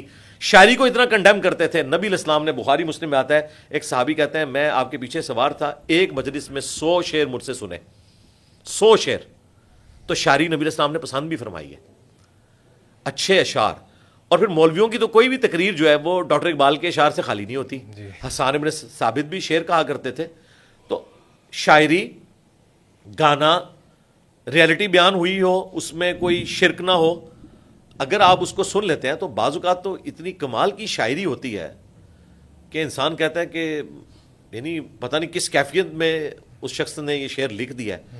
میں آپ کو پرسنل بتاؤں, مجھے احمد بریلوی صاحب کا کلام بہت پسند ہے. اچھا ہاں, مصطفیٰ جان رحمت پہ لاکھوں سلام. انہوں نے جس طریقے سے نبی اسلام کی تعریف اس میں بیان کی ہے, اردو زبان میں اس پائے کا اور کوئی کلام نہیں. 150 اشعار ہیں نبی اسلام کی آنکھ مبارک, آپ کی زبان مبارک, آپ کے ہونٹ مبارک, آپ کے ہاتھ مبارک, ایک ایک چیز کو انہوں نے ڈسکس کیا اور اس پہ سلام بھیجا. اور ایسے زبردست انداز میں اردو کے انہوں نے, ظاہر وہ بریلی کے رہنے والے تھے, تو مجھے تو بڑا پسند ہے ان کا کلام, میں تو شوق سے سنتا ہوں. ایسے ہی ہے. تھوڑا دوسری طرف چلتے ہیں. انجینئر صاحب آپ نے بھی آئی ایس پی آر کا بھی ذکر کر دیا اور اپنی رائے بھی تھوڑی سی دی ہے, اور جو رائے آپ نے دی ہے یہ شاید کچھ لوگوں کے حیران کن ہو, کیونکہ کوئی لوگ یہ بھی پروپیگنڈا کیا ہوا ہے کہ کچھ لوگوں نے, یا آرمی نے یا ملٹری نے آپ کو لانچ کیا ہے, اور پچھلے دنوں کانٹروورسی بھی پوری ہوئی. اس میں پوری کانٹروورسی میں نہیں جانا چاہتا, میں صرف یہ ڈسکس آپ سے, ہم یار آرمی کو لانچ کر رہے ہیں, ہمیں آرمی نے نہیں لانچ کیا, ہم ان کو لانچ کر رہے ہیں, آرمی نے نہیں ہمیں لانچ کیا. خیر یہ بتائیے گا کہ وہ جو 4-5 صحافی تھے شروع میں جنہوں نے آپ کا نام لیا تھا, ان میں سے سب سے زیادہ مایوس یا ان ایکسپیکٹڈ کس کا رویہ تھا آپ کے ساتھ اوور آل؟ کیونکہ ان میں سے میں تو اس میں کلپریٹ ایک ہی بندے کو سمجھتا ہوں, باقی لوگ تو بہک گئے نا اس رو میں, وہ عمران ریاض خان صاحب ہیں, کیونکہ انہوں نے اس بدعت کی ابتدا کی. بخاری مسلم میں حدیث ہے, جب بھی کوئی دنیا میں قتل ہوتا ہے نا تو قابیل کو بھی اس کا عذاب پہنچتا ہے, کیونکہ وہ پہلا قاتل تھا, ٹھیک ہے نا. تو اس میں جو کچھ بعد میں ہوا, اس سب کا جو اصالِ ثواب کہہ لیں یا اصالِ گناہ ہے, وہ عمران ریاض صاحب کو جاتا ہے. سیدھی سی بات ہے کہ انہوں نے بغیر تحقیق کے, اور دیکھیں وہ کہہ رہے ہیں کہ ہم گاڑی میں بیٹھے تھے اور اکثر انجینئر صاحب کے اسٹوڈنٹس تھے, اور یہ اچانک ویڈیو چلی. یہ بھی اس نے سٹوری ایک بنائی ہے, ٹھیک ہے ہوگی, لیکن اگر ہمارا کوئی اسٹوڈنٹ ہوتا تو وہ اسے بتاتا کہ بھائی یہ وہی پوڈ کاسٹ ہے جس پہ تم 6-7 مہینے پہلے ٹویٹ کر چکے ہو, اور سیاست.pk نے تمہاری اس ٹویٹ کو پوسٹ بنایا تھا جب میں نے ہٹلر والی بات کی تھی. یہ وہی پوڈ کاسٹ تھی. پورے ملک کو پتا ہے یہ پوڈ کاسٹ جو ہے وہ جولائی 2024 میں ریکارڈ ہوئی ہے, اور تم اسے 26 نومبر کے بعد لال ٹوپی والے کے ساتھ جوڑ کے مجھے کہہ رہے ہو کہ میں لانچ ہوں. اور جس بندے نے اس میں زیادہ ایڈ فیول ٹو فائر کیا وہ نادر بلوچ صاحب تھے. وہ کہتے ہیں جی مجھے بھی کہیں سے آئی تھی, لیکن زیادہ تر پوڈ کاسٹ لوگوں نے اسی کو بنیاد بنا کے کی ہوئی تھی. تو جو الزامات انہوں نے اس میں لگائے ہیں وہ سب کے سب الزامات اسی پوڈ کاسٹ سے ہی غلط ثابت ہوتے ہیں. نمبر 1, انہوں نے کہا کہ جی یہ 26 نومبر کے بعد جو لانچ ہوا ہے تو اس کی تو اپلوڈنگ ڈیٹ جو ہے وہ تو جولائی 2024 کی ہے. دوسرا اس نے کہا عدت کیس پہ نہیں بولا, عدت کیس میں میں TCM کی پوڈ کاسٹ میں بھی بولا ہوں. تیسرا اس نے کہا اس نے خان صاحب کے ذاتی کردار کو ڈسکس کیا. بالکل جھوٹ, میں نے تو ان کے پولیٹیکل کردار کو ڈسکس کیا تھا, میں تو ذاتی کردار کے اوپر بات ہی نہیں کرتا. چوتھا انہوں نے کہا اس نے جرنیلوں سے معافی کیوں نہیں منگوائی, خان صاحب سے منگوائی ہے, حالانکہ اس کا اینڈ ہی اس پہ ہے کہ خان صاحب بھی, نواز شریف صاحب بھی, آرمی چیف بھی اور چیف جسٹس بھی کعبے کی چھت پر چڑھ کر پرانے پاپوں کی بھی معافی مانگے جو پرانے بزرگوں نے بھی ان کے کیے, اور آج بھی جو کچھ ہو رہا ہے اس کی معافی مانگے. تو اس کا پروگرام تو مر گیا. اور آخری اس نے جو کہا کہ جی اس نے پوری جماعت کو ڈیجیٹل دہشت گرد کہا ہے. میں نے پوری جماعت کو نہیں, جو فوج کو ایز اے ادارہ ملائن کر رہے ہیں, شہداء کا مذاق اڑا رہے ہیں, ان کو میں ڈیجیٹل دہشت گرد سمجھتا ہوں. اور کہتا ہے اس نے ان سے ٹرم لی. اور بھائی سوال ہی یہی ہوا ہے کہ آپ اسے سمجھتے ہیں ڈیجیٹل دہشت گردی. اب وہ کٹا ہوا کلپ تھا 6-7 منٹ کا, اس میں بھی 7-8 جگہ کٹنگز تھی اور 1 سائیڈڈ پکچر تھی. اور یہ بلکہ اسد بھائی تو بیٹھے ہوئے تھے. اس پوری پوڈ کاسٹ کا مقدمہ یہ تھا کہ یہ زومبیز تم نے ہم پہ مسلط کیے ہیں اسٹیبلشمنٹ صاحب.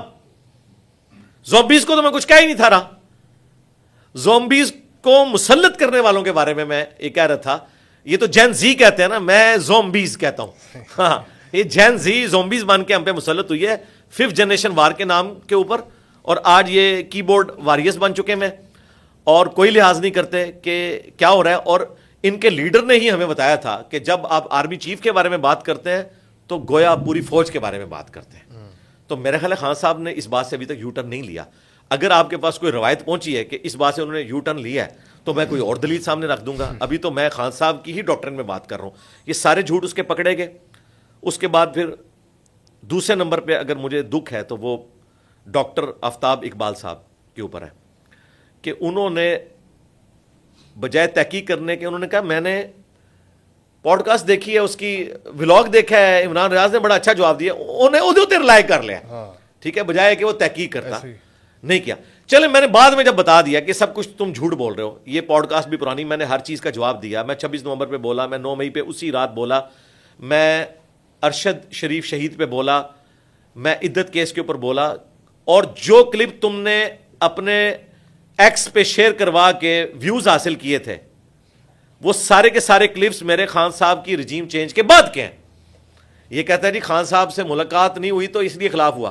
اور خان صاحب کے حق میں جتنے میرے بیانات ہیں نا وہ اتارے جانے کے بعد ہیں, جو ان کی زندگی کے ہیں, یعنی جو پرائم منسٹر والی زندگی, اللہ ان کو زندگی دے, وہ ہے توہین مذہب کے حوالے سے جو ان پہ الزام لگتا تھا. توہین مذہب تو کسی کرسچن پہ لگے تو میں اس کے حق میں کھڑا ہو جاتا ہوں. خان صاحب تو پھر مسلمان ہیں. پالیٹکس سے مجھے اختلاف تھا, باقی جو اتارے جانے کے بعد جتنے میرے بیانات آئے میں ان کے اوپر قائم ہوں. ایسا ہی ہے. کیا باقی ان سے ملنا چاہتے تھے خان صاحب سے جو عمران ریاض؟ اور نہیں, پتہ نہیں اس کو کس نے بات کی ہے یار. میں نے تو میرا کون سے وہ کہہ رہے ہیں, بار بار کہہ رہے ہیں, وائس نوٹس پڑے ہیں میرے پاس, میسیجز پڑے ہیں. کریں میں پہلے بھی قسم اٹھا کے کہہ چکا ہوں کہ میرے علم میں کوئی اس طرح کی بات نہیں ہے. پھر بھی میں نے کہا تھا کہ اگر آپ مجھے کوئی یاد کروائیں کہ کس کانٹیکسٹ میں کیا بات ہوئی ہے تو میں ریکال کر سکتا ہوں. اس وقت تک میرے ذہن میں کوئی ایسی بات نہیں کہ میں نے ملاقات کی بات کی ہو. Very strange. اچھا, دوسرا, مجھے اگر اسٹیبلشمنٹ نے بقول ان کے لانچ کیا ہے تو میری کوئی ملاقات شہباز شریف صاحب سے ہوئی ہونی چاہیے تھی. اب تو ہونا. خان صاحب کی رجیم چینج کے بعد ISPR نے مجھ سے رابطہ کیا, جی ہم فوج کے حق میں ایک کوئی پروگرام بنانا چاہ رہے ہیں تو آپ اس کے اوپر بیان دیں. مجھ سے ڈائریکٹ نہیں, ہماری اکیڈمی کے ممبر عثمان بھائی کو. یقین کریں میں ان کو ملا بھی نہیں ہوں. میں نے کہا یار ہمیں اس سسٹم کا حصہ نہ بنائیں, ہم نہ آپ کے خلاف ہیں نہ آپ کے حق میں, ہم ڈیموکریٹک لوگ ہیں, جو آپ کی بات درست ہوگی ہم اسے سپورٹ کریں گے. انہی دنوں میں اعزاز سید صاحب اور مطیع اللہ جان میرے پاس آئے, یہی یوٹیوبرز نیچے آگے کمنٹس کر رہے تھے آپ کن لوگوں کو مل رہے ہیں جی آج یہ ان کے سروں کا تاج بنے ہوئے ہیں. ایسے ہی تو اس کا مطلب ہے کہ مطیع اللہ جان نے اپنا قبلہ نہیں چینج کیا, انہوں نے کی. ہاں انہوں نے کیا ہے. تو یہ ہمیں آگے کیوں بتاتے ہیں؟ پھر دیکھیں اس نے کہا کہ میں جب اندر تھا انجینئر صاحب اس وقت میرے خلاف بیان دے رہے تھے, بالکل جھوٹ. میں نے تو کہا تھا کہ جنہوں نے ایکسٹرا جوڈیشل طریقے سے عمران ریاض کو اٹھایا ان پہ اللہ کی لعنت, اللہ کے فرشتوں کی لعنت, تمام لعنت کرنے والوں کی لعنت. یہ میری ویڈیو ریکارڈ ہے طارق متین کے ساتھ جو ان کے یوٹیوبر ہیں پی ٹی آئی کے.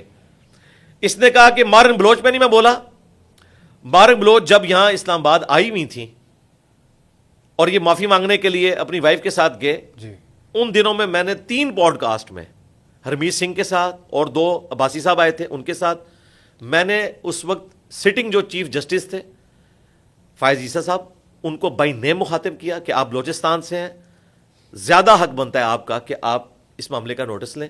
کاکڑ صاحب بھی بلوچستان سے تھے, میں نے ان کا بھی نام لیا. اس نے کہا کہ اس نے نہیں بولا, اب اس کی میمز بن رہی ہیں اور میں نے ایک ہی ویڈیو بنائی ہے اور اس میں میں نے کہا تھا کہ میں دوبارہ ویڈیو نہیں بناؤں گا, یہ 6-7 ویڈیوز بنا چکا ہے کیونکہ آفٹر شاک سنبھالے نہیں جا رہے. اور میں نے اس کی ہر شرط مان لی. اس نے کہا جی میں 1.5 سال پرانی ویڈیو, میں نے کہا مان نہیں آ رہا.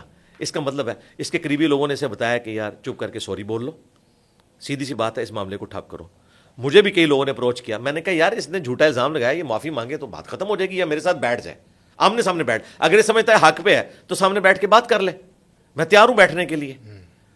اچھا کہہ رہے ہیں جی مجھے 200 علماء کہہ رہے ہیں کہ انجینئر نے ہمیں ٹائم دے کے بھاگ گیا تھا, تو مجھے جھوٹا کرو. میں نے آج تک ویڈیوز میں ایک ہی بندے کو کہا ہے کہ آن لائن مجھ سے ڈسکشن کر لو, اور وہ عمران ریاض صاحب ہے. اس سے پہلے طارق مسعود صاحب کے ساتھ معاملہ ہوا تھا, وہ مناظرے والا نہیں, وہ کچھ اور تھا, اس کی ایک سٹوری ڈیفرنٹ ہے. اس پلانٹ ارتھ پہ اگر کوئی خوش نصیب ہے نا تو عمران ریاض ہے, جسے میں نے کہا سامنے بیٹھ. اب اس بندے نے پی ٹی آئی کو باندھ کے مروایا اور آخر میں وہ باندری دے پیر سڑ دینے تو بچے تھلے دے دیں. اب وہ کہہ رہے ہیں جی پی ٹی آئی والے جواب دیں گے کہ حلال ایکسٹینشن کیا ہوتی ہے, حرام ایکسٹینشن کیا ہوتی ہے, حلال بھگوڑا کون سا ہوتا ہے, حرام بھگوڑا کون سا ہوتا ہے, حلال جو ہے 5th جنریشن وار کون سی ہوتی ہے, حرام کون سی ہوتی ہے. یہ آپ پی ٹی آئی والے جواب دیں گے. وہ نکل ہی گیا بیچ میں سے, وہ کہتا ہے میں تو جرنلسٹ ہوں. جرنلسٹ ہونا اگر تو بھائی تم ایک پارٹی کی سائڈ نہ لیتے, ٹھیک ہے, تم نے پوری کمپین چلائی ہے. یہ تم نے کہا تھا نا کہ ٹکر کے لوگ ملے ہیں. جرنلسٹ کا یہ کام ہے کہ وہ ریاستی ادارے کو کہے کہ تمہیں ٹکر کے لوگ ملے. ٹکر کے لوگ تو مل گئے ہمارے سامنے بیٹھے ہیں, ہاں ٹکر کے لوگ اب ملے ہیں. دیکھیں اللہ کا شکر ہے, سارے صحافی لوگ جو اس کے چاہنے والے تھے نہیں چاہنے والے تھے, سامنے آ کر بھی نجی محفلوں میں بھی کہہ رہے ہیں کہ اس نے غلطی کی ہے, اور کہتے ہیں انجینئر صاحب آپ خاموش ہو جائیں. میں نے کہا یار میں نے خاموش اس لیے نہیں ہونا کہ میری ذات پہ حملہ اس لیگیسی کے اوپر حملہ ہے, ٹھیک ہے. اگر یہ مجھے کہنا کہ میری داڑھی جو ہے وہ اس کے چند بال چھوٹے ہیں یا میری پگڑی جو ہے وہ میلی ہے, کوئی فرق نہیں پڑتا. لیکن جب آپ کسی کے کریکٹر پہ حملہ کرتے ہو جو لیگیسی لے کے چل رہا ہے, تم لوگ تو مطلب تازہ ایک اپنے نظریے کو لے کے چل رہے ہو, ہم تو ایک دینی نظریے کو لے کے چل رہے ہیں. تو ہمارے لیے اس دعوت کی اہمیت اس حوالے سے ہے کہ اس کو جو لاس پہنچائے گا ہم اس کا لحاظ بالکل نہیں کریں گے. اور اللہ کا شکر ہے آپ کے پلیٹ فارم کی وساطت سے پچھلے دنوں فیصل وڑائی صاحب سے بھی گفتگو ہوئی, تو مجھے کہہ رہے تھے میں نے انگلینڈ جانا ہے, آفتاب اقبال صاحب کو بھی ملنا ہے, ان سے فیملی ٹرمز بھی ہیں. تو میں نے کہا کہ انہیں کہیں کہ یار آن لائن آ جاؤ, عمران ریاض کو بھی بلا لو, تو فیصل وڑائی صاحب اس میں اینکر بن جائیں, مجھ سے ڈسکشن کر لیں. یہ لوگ ویوز پہ ویوز حاصل کر رہے ہیں. آپ دیکھیں جب انہوں نے میرے اوپر ویڈیوز بنائی ہیں اس سے پہلے کہ ان کے ویوز دیکھیں آفتاب اقبال صاحب کے, اور اس کے بعد کے دیکھیں, دوبارہ سے یہ رننگ میں آ گئے ہیں. کتنا عرصہ چلے گا اس طریقے سے؟ اگر آپ نے ویوز کمانے ہیں اور پھر کہہ رہے ہیں انجینئر صاحب کہیں ہمیں سٹرائک نہ بھیج دینا, بھئی میں نے کیوں سٹرائک بھیجنی ہے, ٹھیک ہے. اور الٹا انہوں نے سٹرائک بھیج دی. کس نے؟ آفتاب اقبال صاحب نے. جب ان کی میم بنی, ان کو ان کے گھر کی پکچر بتائی گئی کہ آپ لوگوں کو کلچرل ہونا سکھا رہے ہیں, تو آپ تو یہ کچھ تھے, ٹھیک ہے. اور پھر دیکھیں مجھے ان پہ افسوس ہے کہ یہ لٹریچر کے آدمی, اگر لٹریچر کے آدمی نہ ہوتے تو میں کہتا کہ جاہل آدمی ہے, اس سے کیا متھا ماروں. اس نے شیر افضل مروت صاحب سے مستعار لیا ہوا جملہ وڑ گیا, اس کو نیگیٹو جامہ نہیں پجامہ بنایا زبردستی. ہاں, اور اس کے بعد کہا کہ یہ آپ کی گفتگو ہے دینی پلیٹ فارم سے. بھائی جب شیر افضل مروت صاحب یہ جملہ بول رہے تھے اس وقت تو آپ کو خیال نہیں آیا, اور مجھے وہ مولوی فتنہ کہہ رہے تھے اس وقت تو آپ کو خیال نہیں آیا. تو میں نے ان کو جواب دیا ہے کہ مسجد الحرام اور ولد الحرام, اس میں بھی حرام لفظ کامن ہے. ٹھیک ہے. اب مسجد الحرام میں حرام, اب اللہ تعالیٰ اگر ان سے پوچھ کے قرآن نازل کرتا تو پھر مسجد الحرام تو نہ ہوتا. تو لٹریچر میں بھی یہ بات کر لیں, کسی ٹاپک کے اوپر ریلیجن پہ بات کریں, اور یہ کہتے ہیں ہماری فیلڈ ہے کہ ہم پولیٹیشین ہیں. آپ پولیٹیشین تو ہے ہی نہیں ہے, آپ تو جرنلسٹ ہیں. جرنلسٹ کہاں سے جرنلسٹ صرف رپورٹ کرتا ہے, وہ پولیٹیشین نہیں ہوتا. پولیٹیشین تو ہم آپ کے بڑے کو بھی نہیں مانتے, وہ بھی سیلیبریٹی ہے, وہ بھی پولیٹیشین نہیں ہے.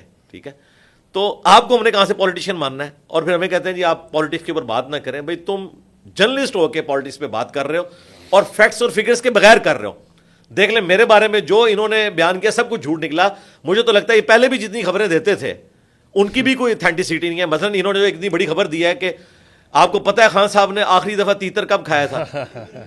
ہو سکتا ہے یہ خبر جھوٹی ہو, خان صاحب اس کے بعد کئی دفعہ تیتر کھا چکے ہوں. آفتاب اقبال صاحب میری زبان بڑی لمبی ہے. جس طرح جادوگروں کو یہ پتہ چل گیا تھا کہ موسیٰ جادوگر نہیں ہے, ان دونوں کو پتہ چل گیا ہے کہ اس کی زبان ہم سے لمبی ہے, ہم اس کے ساتھ نہیں بیٹھ سکتے, اس لیے بھاگے ہوئے ہیں. اور یہ کہہ رہے ہیں میرے ساتھ. میں نے کہا یار اس بڑے کو لانچ کرو. آفتاب صاحب نے کہا میرے ساتھ ڈیبیٹ کر لیں. نہیں وہ اس لیے نا کہ بڑے کو چھپا کے رکھنا چاہتے ہیں نا, بڑا تو ان کا وہ ہے نا اس وقت. ویسے تو یہ بڑے ہیں, انہوں نے ان سے بات کو سٹارٹ کیا تھا. ہاں میں بیٹھنے کے لیے تیار ہوں. یہ عمران ریاض سے ایک ویڈیو بنوا لے کہ میں ان کا ریپ ہوں, میری جیت اس کی جیت, میری ہار اس کی ہار, میں اس کے ساتھ بیٹھ جاؤں گا. آفتاب صاحب بنوا لیں, آپ کی غالباً ختم بات ہوتی ہے تو آپ ایک ویڈیو ٹھیک ہے, میں ایک بندے کے ساتھ بھی بیٹھ جاتا ہوں. ٹھیک ہے, یہ تو ہلے ہوئے ہیں نا جگت بازوں کے. ان کو ابھی تک ایک انجینئر سے واسطہ نہیں پڑا جس کا 30 سالہ مولویوں کے ساتھ بھی تجربہ ہے. ٹھیک ہے, اور وہ تجربہ ایسا ہے جو آفتاب اقبال صاحب کو حاصل نہیں ہے.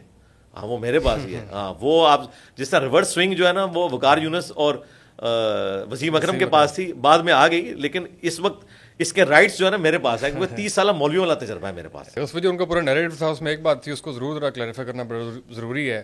ان کا یہ الزام تھا کہ آپ کے دل میں نواز شریف کی کوئی محبت جاگتی ہے, نواز شریف کے بارے میں آپ کے اندر کوئی نرم جذبات ہیں, ایسا کچھ ہے؟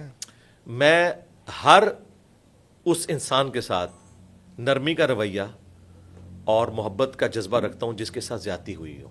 میں سمجھتا ہوں کہ خان صاحب کے اوپر جو عدت کیس بنایا گیا یہ زیادتی پر مبنی ہے, بالکل فراڈ ہے, بے حیائی پر مبنی ہے. اور میں نے اس کے اوپر اسی وقت گفتگو کی تھی, 6 لاکھ سے زیادہ لوگ دیکھ چکے ہیں. اس کے بعد اگر مجھے کوئی نون لیگ والا کہے کہ خان صاحب جو کنٹینر پہ یہ کہتے تھے کہ مریم میرا نام اس طرح نہ لیا کرو ڈیش ڈیش ڈیش, جی جی, اس ولگر بات کو میں انڈورس کر رہا ہوں, تو میں کہوں گا اپنے دماغ کا علاج کرواؤ. میں تو عدت کیس پہ بات کر رہا ہوں, میں خان صاحب کی اس لینگویج کو سپورٹ نہیں کر رہا. اسی طریقے سے نواز شریف صاحب کے ساتھ جو پاناما کیس میں اینڈ پہ اقامہ نکال کر ایک پرائم منسٹر کو ہٹایا گیا, اس معاملے میں میں ان کے ساتھ ہمدردی رکھتا ہوں. اور اللہ کا شکر ہے اب تو شیر افضل مروت صاحب نے بھی ہمدردی رکھ دی ہے. جہاں کسی مظلوم کے ساتھ زیادتی ہوگی ہم مظلوم کے ساتھ کھڑے ہوں گے. لیکن اگر کوئی یہ سمجھتا ہے کہ اس کے اگینسٹ نواز شریف صاحب کی جو غلط پالیسیز ہیں ان کو میں انڈورس کرتا ہوں, تو بالکل ایسا نہیں ہے.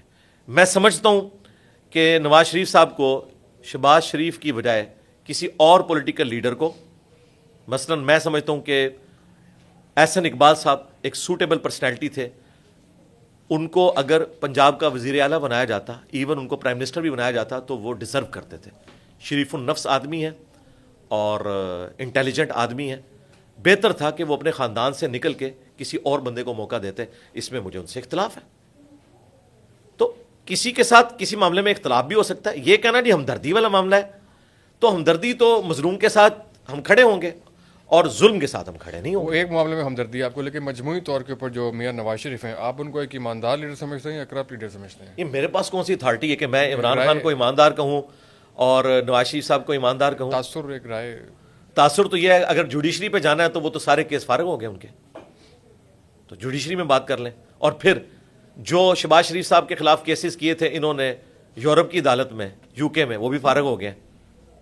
تو اس کے بعد میں کیا رزلٹ نکالوں؟ ان کی طرح میں یہ مانوں کہ انہوں نے وہاں کی عدالتیں بھی خرید لی ہیں, یہ بات وہاں جا کے کریں نا کہ یہاں کی عدالتیں بکی ہوئی ہیں, تو پھر کسی تیسرے ملک میں ان کو جانا پڑے گا. تو اس طرح نہ کریں, جوڈیشری میں بات کریں نا.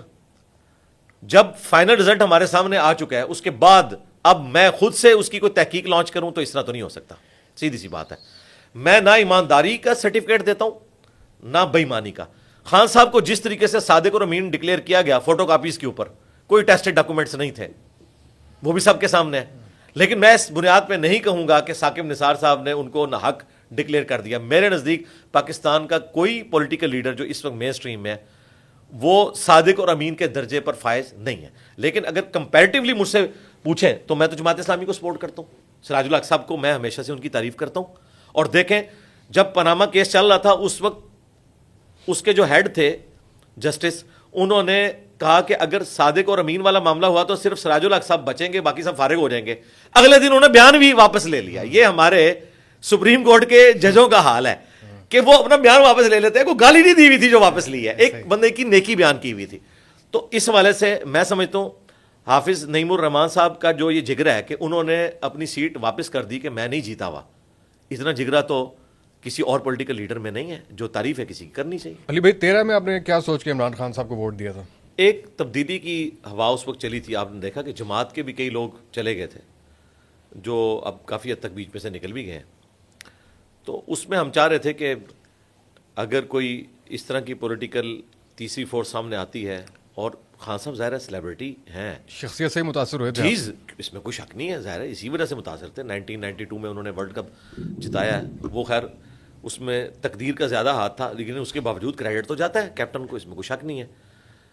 تو ہم ان کو اس حوالے سے دیکھتے تھے کہ یہ کوئی تبدیلی لے آئیں گے. لیکن جب وہ الیکشن میں ہار گئے اور نواز شریف صاحب نے اس وقت بڑے پن کا مظاہرہ کیا کہ انہیں کے پی میں گورنمنٹ بنانے دی, ورنہ اگر شرارت کرنا چاہتے تو کر سکتے تھے, اچھا کیا ان کو بنانے دی تو وہاں پرفارم کرتے.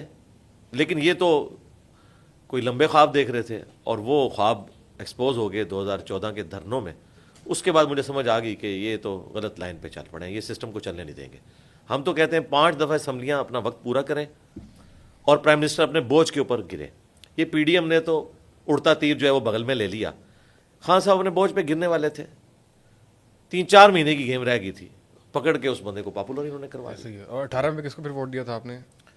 یار یہ رہنے میں یہ کہتا ہوں 2018 میں نے خان صاحب کو ووٹ نہیں ڈالا بس. چلے ٹھیک ہے, سمجھ جاتے ہیں. اور 24 کا آپ نے خود ہی بتایا تھا کہ بلکہ لکھا تھا کہ آپ نے جماعت اسلامی کو ووٹ دیا. جی میں آندہ بھی جماعت اسلامی کو دوں گا, میں تو باقیوں سے متنفر ہو چکا ہوں, سیدھی سی بات. صحیح ہے. کبھی ایسا امکان تو نہیں کہ جیلم سے آپ خود کسی الیکشن میں کھڑے ہیں اور خود نہیں, میں تو پاکستان کی پولیٹکس کے ساتھ جو خطرات جڑے ہوئے ہیں, یعنی جو کریکٹر آپ کا ملائن کیا جاتا ہے, تو ہماری یہ لیگیسی اس چیز کی متعمل نہیں ہے کہ میری ویڈیوز اے آئی کی بننی شروع ہو جائیں اور کانٹ چھانٹ کے جو ہے وہ اس طریقے سے چیزیں عام ہوں. تو ہم نے جو یہ اتنی محنت سے اس پلیٹ فارم کو کھڑا کیا ہے تو اس کو ہم خراب نہیں کرنا چاہتے. اور دوسرا میری عادت یہ ہے کہ ہم کبھی دوبارہ سے ویل کو انوینٹ نہیں کرتے اور نہ 1.5 اینٹ کی مسجد لادہ سے بناتے ہیں. مجھ سے اگر آ کے کوئی پوچھتا ہے نا چیریٹی میں پیسے دینے, لوگ آئے ہیں ملینز آف روپیز, میں نے کہا جی آپ الخدمت فاؤنڈیشن کو دیں, عیدی والوں کو دیں, شوکت خانم کو دیں, جو آلریڈی کام کر رہے ہیں, ان کے ہاتھ مضبوط کریں.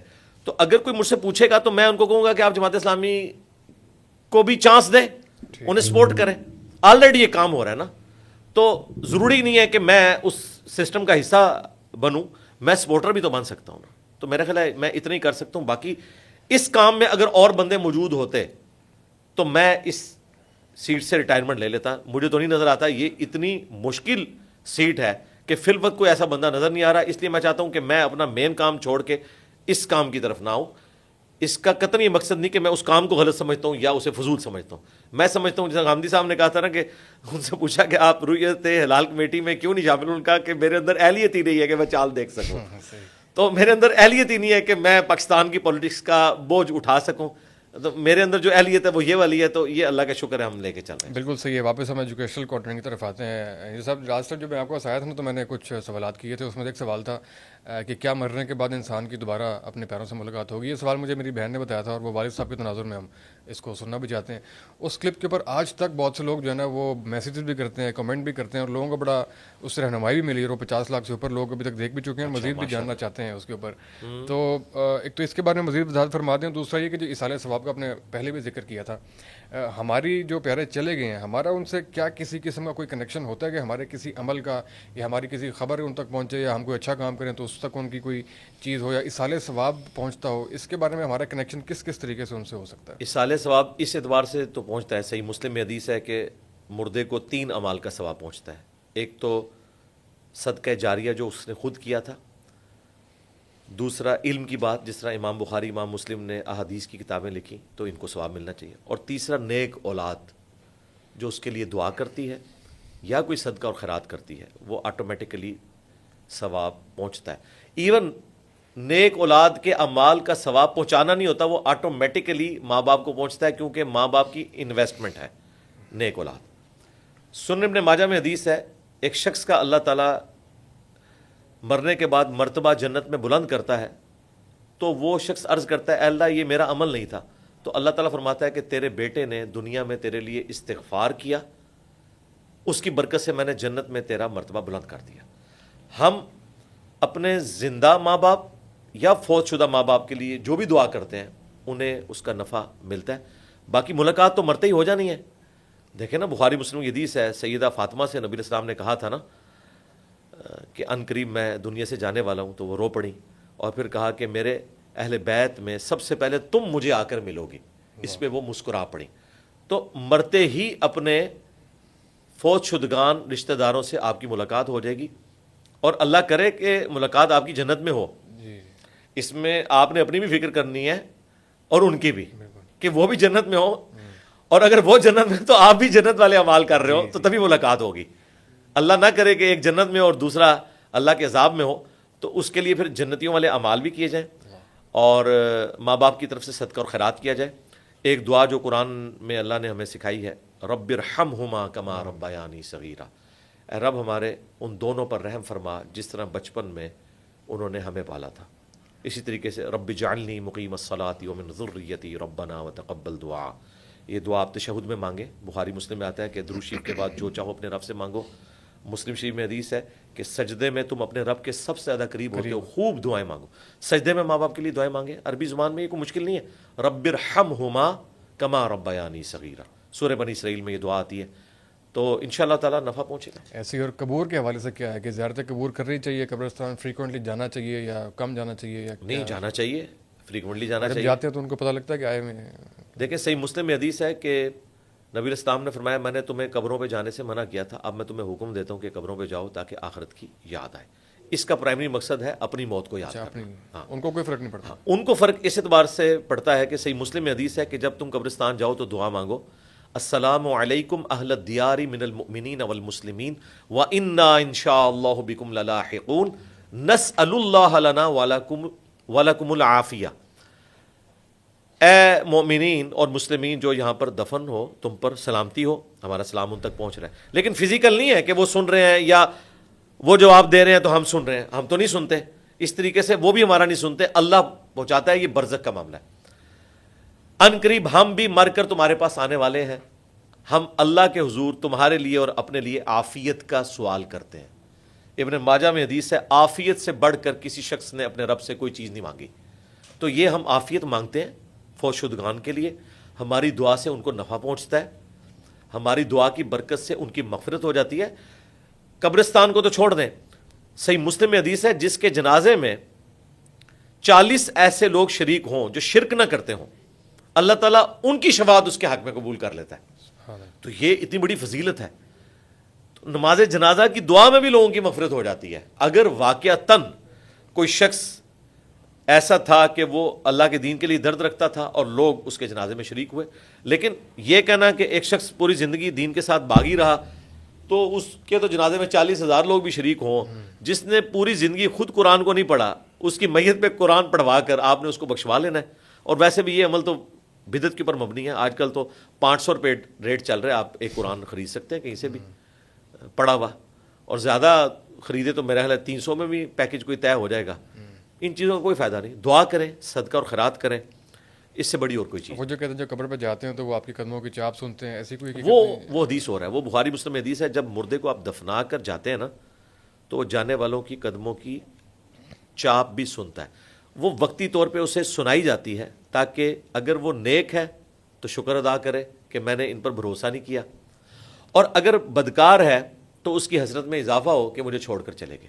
وہ تو اس سے پہلے بھی ہے. بخاری میں حدیث ہے کہ میت اپنی چارپائی پہ کلام کرتی ہے. نیک میت کہتی ہے مجھے جلدی جلدی قبرستان لے جاؤ، اور بدکار میت کہتی ہے کہ مجھے کہاں لے کر جا رہے ہو. اور نبی اسلام نے فرمایا کہ اس کی یہ چیخو پکار انسانوں اور جنوں کو چھوڑ کر تمام مخلوقات سنتی ہیں. انسان اور جن سن لیں تو بے ہوش ہو جائیں, پھر تو وہ غیب کا پردہ ہی اٹھ جائے نا. یہ جو ان الذین یخشون ربہم بالغیب, بے شک جو لوگ غیب میں اپنے رب سے ڈرتے ہیں ان کے لیے مغفرت ہے نا, ورنہ اگر پردہ اٹھ گیا تو پیچھے کون سی بات رہ جائے گی. اچھا بھی پچھلے دنوں جو آپ سے میرے خیال کوئی لائبہ کے بارے میں سوال کرتا وہ حور کے, اس طرف میں نہیں جانا چاہتا. آپ نے اس کے کہا آپ نے نام بھی لے لیا, میں نے لیا, میں سوال کرنے لگا ہوں. آپ نے کہا تھا کہ اللہ سے ملاقات جو ہے نا وہ زیادہ بڑی نعمت ہے, تو اس کے بارے میں تو ذرا زیادہ بڑی نہیں, وہ الٹیمیٹ بڑی نعمت. سر تھوڑی منظر کشی کیجیے کہ وہ کیا ہوگا اور اللہ سے ملاقات ہماری کیسے ہوگی. دیکھیں جنت کی جو سب سے بڑی نعمت ہے وہ اللہ تعالیٰ کا دیدار ہے. اس کا ذکر قرآن میں بھی آیا کہ جو منافقین اور فاسقین ہیں وہ اپنے رب کے دیدار سے اوٹ میں کر دیے جائیں گے. اس کا منطقی انجام ہے کہ اہل ایمان کو زیارت کروائی جائے گی. باقی تفصیلات بخاری مسلم میں آئی ہیں. نبی علیہ السلام نے صرف سمجھانے کے لیے کہا کہ یہ 14ویں رات کا چاند دیکھتے ہو نا, کتنا واضح ہے, تم اپنے رب کو بھی اس طریقے سے واضح دیکھو گے. مراد یہ نہیں کہ اس شکل کا نظر آئے گا, یعنی کوئی شک نہیں ہے نا کہ 14ویں کا چاند ہے تو تمہیں تمہارے رب کا دیدار ہوگا. اب اس کی کیفیت کیا ہے یہ تو جنت میں جا کے ہی بتائی جا سکتی ہے, شاید وہاں پہ بھی بیان نہ ہو سکے. لیس کمثلہ شیء, اللہ کی مثل کوئی شے نہیں ہے. باقی یہ نعمت اتنی بڑی نعمت ہے کہ جب بخاری مسلم میں آتا ہے کہ لوگ اپنے رب کا دیدار کر کے واپس آئیں گے تو ان کے حسن میں ایسا نکھار پیدا ہوگا کہ وہ حوریں بھی پریشان ہوں گی کہ آپ کے حسن میں تو اضافہ ہو گیا, اور انسان کہیں گے کہ ہمارے بعد اللہ تعالیٰ نے تمہارے حسن میں بھی اضافہ کر دیا. ٹھیک ہے, جنت کی حوروں کا جو حسن ہے وہ اس سے بہت زیادہ ہے جو طارق جمیل صاحب بیان کرتے ہیں, لیکن ہمارا ان سے اختلاف یہ ہے کہ اس کو جس طریقے سے آپ بیان کرتے ہیں اور نبی اسلام کے حوالے سے اس کو بیان کرتے ہیں وہ جھوٹی روایتیں بھی آپ بیان کرتے ہیں. اب انہوں نے وہ موبائل میں لائبہ نکالی ہوئی ہے, جی وہ نکالی ہے کوئی تو ہے ہی نہیں ہے, وہ لائبہ ورڈ ہی کو نہیں موجود کسی حدیث کی کتاب میں. وہ لعبہ لفظ ہے. لائبہ جو یہاں لکھا جاتا ہے حمزہ کے ساتھ, یہ تو عربی کا لفظ ہی نہیں ہے, عربی سے نکلا ہوا ہے, اس کا مطلب ہے پیاسی. اور لاعبہ عین کے ساتھ اس کا مطلب ہے کھیل کود کرنے والی, وہ بھی نہیں ہے. حدیث میں جو ورڈ آیا وہ لعبہ ہے, اور وہ حدیث بھی جعلی ہے. دو اس میں مجہول راوی ہیں, عبید اللہ اور موسیٰ, اور ابن مسعود سے اس کی سماعی ثابت نہیں, حسان بن عطیہ کی. یہ امام ابن ابی دنیا نے المتوفا 281 ہجری صفت الجنہ کتاب میں اس روایت کو نقل کیا ہے. جو تابعی بیان کر رہا ہے نا اس کی تو اس صحابی سے ملاقات ہی ثابت نہیں. 33 ہجری میں عبداللہ ابن مسعود فوت ہوئے ہیں, اس کے بعد وہ پیدا ہوا ہے. تو یہ آپ سمجھ لیں سخت ترین جرح ہوتی ہے کسی روایت کے اوپر. اور اس میں بھی صرف الفاظ اتنے تھے کہ لعبہ وہ حور ہے جس پہ باقی حوریں رشک کرتی ہیں, اور وہ کہتی ہیں کہ اگر تجھے لوگ دیکھ لیتے تو تیرے حصول میں اللہ تعالیٰ کے تابع فرمان ہوتے بس. باقی وہ لمبی چوڑی چیزیں جو ساتھ اٹیچ کی ہیں انہوں نے وہ تو صوفیاء کے اقوال ہیں اس حدیث کے کانٹیکسٹ میں, اور وہ حدیث نبی علیہ السلام کا فرمان بھی نہیں ہے, ابن مسعود کا قول ہے, حدیث سے موقوف ہے, اور وہ بھی ابن مسعود سے بھی اب ثابت نہ رہا, وہ منقطع روایت ہے. میرا خیال ہے آج میں نے اس کے اوپر تفصیلاً گفتگو بھی کی ہے اور طارق جمیل صاحب کے اوپر دعوت توبہ بھی پیش کی ہے. لیکن طارق جمیل صاحب کے جو مخالفین ہیں نا, جی غامدی صاحب اینڈ کمپنی, جی وہ صراحتاً حوروں کا انکار کرتے ہیں, تو وہ بھی عقیدہ غلط ہے. سورہ الرحمن میں سورۃ الواقعہ میں تفصیل کے ساتھ آپ خود ترجمہ پڑھ کے دیکھ لیں, حوروں کا ذکر ہے. اور وہ کوئی دنیا کی عورتیں اوور آل کر کے آپ کو وہاں پیش نہیں کی جائیں گی, کوئی میک اپ کر کے, وہ بھی ہوں گی, لیکن بیویاں ہی عورتیں ہوں گی نہیں. تو قرآن میں پھر سورہ الرحمن کے اینڈ پہ آیا کہ جنتیوں سے پہلے نہ کسی انسان نے ان عورتوں کو چھوا نہ کسی جن نے. تو وہ کون سی عورتیں ہیں پھر؟ ان عورتوں کو تو ہم نے چھوا ہوا ہے, وہ الگ سے ہے. بخاری مسلم میں یہ بھی حدیث ہے, نبی اسلام نے فرمایا کہ جو جنت کی حور ہے اگر وہ زمین کی طرف دیکھے تو جنت سے زمین تک پورا حصہ روشن ہو جائے اور معطر ہو جائے, اور اس کا دوپٹہ جو ہے دنیا اور جو کچھ اس کے اندر ہے اس سے بڑھ کر ہے. یہ بھی صحیح بخاری میں موجود ہے. بخاری میں موجود ہے کہ جنتیوں کا قد جو ہے وہ 60 ہاتھ ہو جائے گا, جس کی کیلکولیشن سے غلط ہوئی, ہاتھ اس کو کہتے ہیں, اور یہ 1.5 فٹ ہے, تو یہ 90 فٹ بنتا ہے, 120-130 فٹ نہیں بنتا. اور بخاری میں یہ بھی موجود ہے کہ جو حوریں ہیں نا ان کے گوشت اور ہڈیوں کا حصہ بھی ٹرانسپیرنٹ نظر آتا ہوگا, جس طرح آپ کو یہ ہالی ووڈ کی فلموں میں کوئی بعض اوقات اس طرح کی چیزیں دکھا دیتے ہیں نا, تو اللہ تبارک و تعالیٰ نے یہ معاملہ رکھا ہے, یہ سب کچھ ہے. لیکن صرف حوروں کا ہی ذکر کرنا اور دین کو حوروں کے اندر ہی داخل کر دینا, بھئی اگر یہ چیز ہوتی نا تو ذخیر احادیث انہی حوروں سے بھرا ہوتا. ذخیر احادیث میں حوروں کا ذکر بہت تھوڑا ملتا ہے. قرآن پاک میں بھی 3 مقامات پہ بائی نیم مینشن ہے, سورۃ الواقعہ میں, سورہ الدخان میں اور سورۃ الرحمان کے اندر. باقی پاکیزہ بیویوں کا ذکر ہے, وہ دونوں طرف جا سکتی ہیں. غامدی صاحب کا موقف اتنا تو درست ہے کہ یہ والی عورتیں بھی حوروں سے بڑھا کر خاوندوں کے عقد میں آئیں گی, یہ الگ سے, اور ان کا حسن ان حوروں سے بھی بڑھ کر ہوگا. باقی یہ کہنا کہ حور الگ سے کوئی مخلوق نہیں ہے تو یہ قرآن و سنت کے منافی ہے. ایسے ہی بلکہ آپ سے کسی نے پوچھا پچھلے دنوں کہ اگر عورتیں یا بیویاں جو ہیں وہ وہاں پہ حوروں کی سردار ہوں گی تو اگر کسی کی 4 بیویاں تو کون سی والی سردار ہوگی؟ طارق مسعود صاحب جو جیسا کو بندہ ہے تو ان کی کون سی والی جو ہے وہ سردار ہوگی؟ ابھی تو ایک جملہ جو ہے وہ بلال کتب صاحب کی اس آن لائن ڈسکشن میں رہ گیا, اس میں نے کہا تھا کہ اگر غامدی صاحب کو حور ملی نا تو میں تو پروٹیسٹ کروں گا جنت. ہاں میں کہوں گا یہ تو قائل نہیں تھے, تو میرا اس میں علمی اختلاف ہے غامدی صاحب سے کہ یہ آپ کو جو ملی ہے نا یہ آپ طارق جمیل صاحب کو گفٹ کر دیں, کیونکہ آپ تو قائل ہی نہیں تھے. اور لیکن میں آپ کو بتاؤں غامدی صاحب نے چھوڑنی کوئی نہیں اگر مل گئی تو, ہاں یہ میں آپ کو آج ہی بتا رہا ہوں. ہماری دعا ہے کہ ان کو ملے, اللہ تعالیٰ ان کو بے شمار ہو رہے تھے. جی ہماری دعا ہے. بعضوں کا آدمی ایکسیپٹ کریں گے انشاءاللہ. تو سوشل ایشوز کے بھی کچھ سوال لوگوں نے بھیجے میں, ایک جو ہے وہ جوائنٹ فیملی سسٹم کے حوالے سے سوال تھا کہ اس کے بارے میں آپ کی کیا رائے اور کیا یہ آئیڈیل سسٹم ہے کسی بھی فیملی کے رہنے کے لیے؟ دیکھیں ہمارے پاس جو تجربہ ہے اپنا بھی اور جو اپنے اسٹوڈنٹس کا بھی, اس سے تو یہی لگتا ہے کہ جوائنٹ فیملی سسٹم جو ہے اگر تو یہ کامیاب ہو جائے حادثاتی طور پہ تو اس سے بیسٹ کوئی سسٹم نہیں ہے, لیکن اس کے کامیاب ہونے کے چانسز بڑے کم ہیں. اس لیے اگر کوئی افورڈ کر سکتا ہے تو وہ بہتر ہے کہ اپنے بیوی بچوں کو الگ سے رکھے, لیکن اپنے ماں باپ کے ساتھ تعلق نہ توڑے. اپنے ماں باپ کی خدمت کرنا یہ آپ کے اوپر فرض ہے, شادی سے پہلے بھی شادی کے بعد بھی.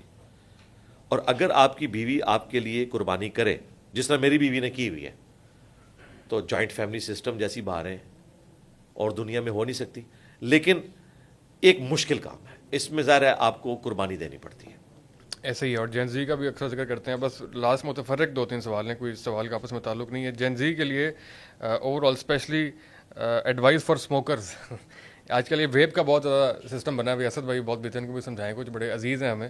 تو ویپ جو بہت سے لوگ پیتے ہیں ان کے لیے کوئی میسج ہے کہ وہ کس طرح چھوڑ سکتے ہیں, اپنے آپ کو انسپائر کر سکتے ہیں؟ دیکھیں انٹلیکچولی اگر یہ قائل ہو جائیں کہ یہ ان کے لیے نقصان دہ ہے تو انشاءاللہ چھوڑ دیں گے. قائل ہیں لیکن کہتے ہیں سرور ملتا ہے, مزہ آتا ہے افطاری کے فوراً بعد. اس کا یہ مطلب تو نہیں ہے کہ جس چیز میں آپ کو سرور ملے آپ نے وہ کرنا ہے اس کاسٹ پہ کہ آپ کی صحت جائے. میں نے تو یہاں تک بات کی تھی کہ بلڈ پریشر کا جو مریض ہے وہ ایکسیسو نمک اگر یوز کرتا ہے تو وہ ایک طرح سے خودکشی کر رہا ہے. شوگر کا مریض اگر کاربز لیتا ہے بہت زیادہ اور انسولین بھی یوز نہیں کرتا, یہ بھی لادہ سے ضد ہے کہ انسولین بھی نہیں لگانی. یا تو انسولین لگاؤ, ٹھیک ہے, جو مرضی کھاؤ پیو, اور انسولین سے کوئی بھاگنے کی ضرورت نہیں ہے, آپ ایک اچھی زندگی گزار سکتے ہیں. اللہ تعالیٰ نے انسان کو ترقی کروائی ہے. اس کے باوجود اگر آپ انسولین کے بغیر شوگر استعمال کر رہے ہیں تو آپ تو خودکشی کر رہے ہیں. اس طرح کی زندگی گزارنا اور اپنی میڈیکل لائف کو ایکسپائر کر دینا یہ تو کفران نعمت ہے, سیدھی سی بات ہے. ایسی ہے. لاسٹ پاس کا نا آخر میں کرکٹ کا ذکر آیا تھا, آپ نے کہا تھا کہ آپ کی خواہش تھی انڈیا جیتے, تو ابھی آپ کی خواہش پوری ہوگی؟ میں تو بہت خوش ہوں. پاکستان اگر ہار جائے تو اگلی میری خواہش یہ ہے کہ انڈیا جیتے یا سری لنکا جیتے یا بنگلہ دیش جیتے, کوئی بھی ایسی ٹیم جو سب کانٹیننٹ سے ہے. اس کی وجہ یہ ہے کہ ان لوگوں نے ہمیں غلام بنا کے رکھا ہوا تھا. ہاں, تو ہم نے ان سے آزادی لی ہے, تو ہمیں خوشی ہوتی ہے کہ جب ہمارے ساتھ کے جو غلام تھے جنہوں نے آزادی لی اور وہ اپنے آقاؤں کو, جو آج تک معذرت کے ساتھ ابھی تک وہی آقا ہیں, تو ان کو ہراتے ہیں تو مجھے خوشی ہوتی ہے. صحیح ہے. اور ابھی آپ جب وہ ذکر کر رہے تھے کہ ان کو وراٹ, جہاں ٹنڈولکر کو یوراج کا اپنے حوالہ دیا, تو بہت سے لوگ کہتے ہیں, بلکہ اس پہ آپ رہنما بھی کریں, نظر کا جو کانسیپٹ ہے وہ کہتے ہیں بابر اعظم کو نظر لگتی ہے, وراٹ کوہلی کو نظر کیوں نہیں لگتی ہمیشہ؟ جو ہے نظر جو ہے اس کا کیا اور یار اللہ کے بندو, یہ اپنی کمزوریوں کو چھپانے کے لیے انہوں نے کئی ایک چیزیں رکھی ہوئی ہیں. کبھی کہتے ہیں جی وہ جادو کر دیتے ہیں, یہ کر دیتے ہیں, وہ کر دیتے ہیں. سری لنکا والوں نے کیا جادو نہیں کیے تھے, فائنل پھر بھی وہ انڈیا سے ہار گئے تھے. ٹھیک ہے, وہ ایک دن پہلے پچ کے اوپر بھی آ کے کر رہے تھے. یار اس طرح نہیں ہوتا, دنیا کو اللہ تعالیٰ نے بقدر ایفرٹ رکھا ہوا ہے. اور آپ دیکھیں آسٹریلیا اگر ٹاپ پہ رہتی ہے تو وہاں پہ ان کی محنت نظر آتی ہے. انڈیا اس لیول پہ جو پہنچا ہے, میں سمجھتا ہوں اس میں سب سے بڑی کنٹریبیوشن آئی پی ایل کی ہے. انڈین پلیئرز کا جو ایکسپوئر ہوا ہے انٹرنیشنل پلیئرز کے ساتھ, میرا خیال ہے کہ مجھے نظر آ رہا ہے کہ انڈیا کے مقابلے پہ اب شاید کوئی بھی ٹیم سامنے نہ آئے, کیونکہ انہوں نے جس طریقے سے اپنے آپ کو اپ ڈیٹ کیا ہے اس ماڈرن ورلڈ میں, اور آئی پی ایل کے ذریعے انہوں نے وہ تمام بالرز جو پوری دنیا میں تباہ کن باؤلنگ کرنے والے ہیں ان کو مدعو کر کے اور اپنے پلیئرز کو ان سے بار بار انٹریکشن کروا کے جتنا میچور کروایا ہے, تو مجھے نہیں لگتا کہ انڈیا کے مقابلے پہ کوئی ٹیم آئے گی. کوئی بیڈ لک ہو جائے تو الگ بات ہے, ادروائز انہوں نے ہر شعبے میں پرفارم کیا ہے. ہم لوگ بڑا تانا ان کو دیتے تھے کہ ان کے پاس بالر نہیں ہے, یہ گوشت نہیں کھاتے ہیں, تو دیکھیں بالرز کیسے آئے ہیں ان کے پاس. ٹھیک ہے, ان کی بیٹنگ تو پہلے ہی کمال کی تھی. تو میرا خیال ہے ہمیں جیلسی کے بجائے نا ان سے لرن کرنا چاہیے, اور جو اپنا ہمارا یہاں پہ ڈومیسٹک کرکٹ والا معاملہ ہے اس کو بھی بہتر کریں, اور پی ایس ایل کا تجربہ جو ہے اس سے فائدہ اٹھائیں. ایسے علی بھائی آخری سوال ہے, ہماری یہ پوڈ کاسٹ 25ویں تاک رات کو ریلیز ہوگی. تاک راتوں میں اور لیلۃ القدر کو تلاش کرنے کے لیے جو تاک راتیں ہوتی ہیں اس میں کس طریقے سے ٹائم مینیج کرنا چاہیے اور کس طریقے سے کیا کیا انسان کو کرنا چاہیے؟ ایک تو جھٹکا طریقہ ہے جو آپ جیسے مصروف لوگوں کے لیے ہے, وہ صحیح مسلم میں حدیث ہے, جس نے عشاء کی نماز جماعت سے پڑھ لی اس کو آدھی رات کے قیام کا ثواب ملے گا, اور جس نے فجر بھی جماعت سے پڑھ لی گویا پوری رات کا قیام کیا. تو آپ عشاء اور فجر کی کوئی رکعت فوت نہ ہونے دیں, فرض نماز کی, تو رات کا قیام آپ کو مل جائے گا. اور بخاری مسلم میں حدیث ہے, جس نے شب قدر کا قیام پا لیا اللہ تعالیٰ اس کے پچھلے سارے گناہ معاف کر دے گا, اور وہ فضیلت 1000 مہینوں سے افضل ہے, وہ آپ کو مل جائے گی. اگر آپ اس کو واقعی مزید زندہ کرنا چاہتے ہیں تو اعتکاف کریں. اعتکاف 10 دن کا بھی کر سکتے ہیں, 5 دن کا بھی کر سکتے ہیں, وہ آپ کی مرضی ہے. اعتکاف نہ بھی کریں, ایٹ لیسٹ ان راتوں کو آپ مسجد میں گزاریں یا گھر میں ایسی جگہ پر گزاریں کہ جس میں آپ قرآن پاک زیادہ سے زیادہ پڑھ سکیں ترجمے کے ساتھ, خواہ وہ آپ قیام اللیل میں پڑھیں یا ویسے بیٹھ کر اپنے آپ کو مصروف رکھیں, اور قرآن حکیم کے ساتھ اپنا شغف جو ہے وہ رکھیں. یہی میرا میسیج ہے. جزاک اللہ خیر علی بھائی, بہت بہت شکریہ آپ کے وقت, تھینک یو. جزاک اللہ جی. بس جی کوئی سوال رہتا نہیں کیا؟ بس کرو یار.